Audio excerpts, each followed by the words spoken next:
Our next guest has been covering the Hunter Biden scandals from the very beginning. You know her, Fox News contributor and New York Post columnist Miranda Devine joins us right now from Wilmington. Hey, Miranda.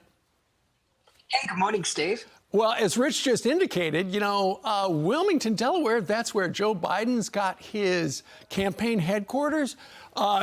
Every other federal building in Delaware, it seems like, has a Biden name on it. I know the most popular rest stop on the Turnpike on 95 is the Joe Biden rest area. Joe Biden's name is all over that state. So some are wondering whether or not people would want to go against the Biden family. Look, that's the $64,000 question, Steve. And really, the fact that Joe Biden came here last night, you know, everybody in Wilmington knows when the president is town. Roads are closed. There are flashing lights leading up to his house. The whole road is blocked off,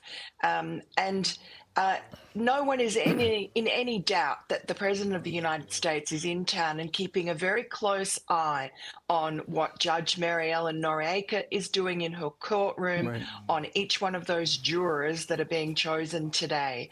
And the prosecutors and Special Counsel David Weiss, who's from Wilmington, it weighs heavily on them. And Joe Biden has made a real conspicuous display of being alongside his son the last 2 weeks. Right. It's been extraordinary, the number of sightings, right down to, the bike ride at Rehoboth Beach on Saturday morning. We've never seen that before. Sure. Hunter Biden closely trailing his dad, getting on and off Marine One, getting on and off Air Force One, at the White House, in the Rose Garden, at a state dinner. Right. It's all sending a signal. You don't have to say anything. You just have to say, mess with my son, you mess with me. Well, and Miranda, out of nowhere, he had never gone to his former daughter-in-law, Hallie Biden's house. Never, not once in his life, I've heard from our White House correspondent. And then he just shows up on the eve of this particular trial kicking off.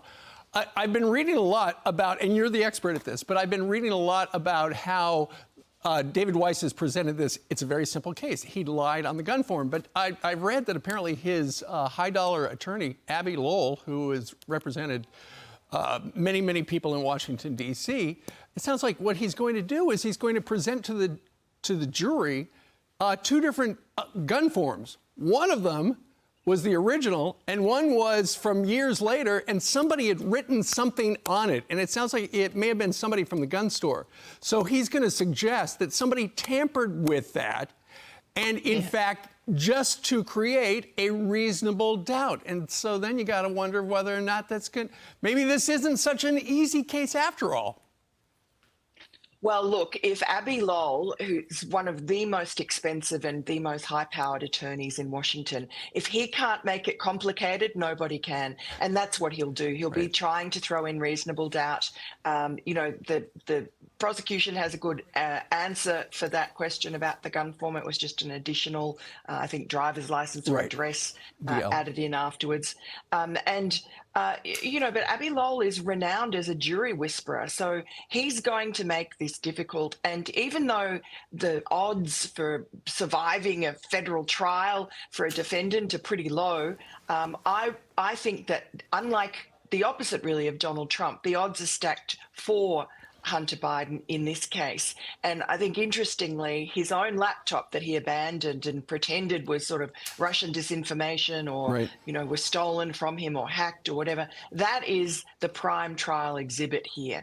And the key witness, as you just mentioned, is his former lover, former sister-in-law, Hallie Biden, and she will hold the key, I think, to this case. Plus, in addition to the laptop, they're also going to have his memoir that he wrote a couple of years ago, where he talks about smoking crack. So it's like, okay, are you telling the truth there, or are you telling the truth here? So it'll be interesting to see. Things kick off about 2 hours from right now with jury selection. Miranda, thank you very much. I'm sure you're going to be in the courtroom all week.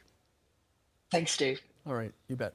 I'm Steve Doocy. I'm Brian Kilmeade. And I'm Ainsley Earhart. And click here to subscribe to the Fox News YouTube page to catch our hottest interviews and most compelling analysis.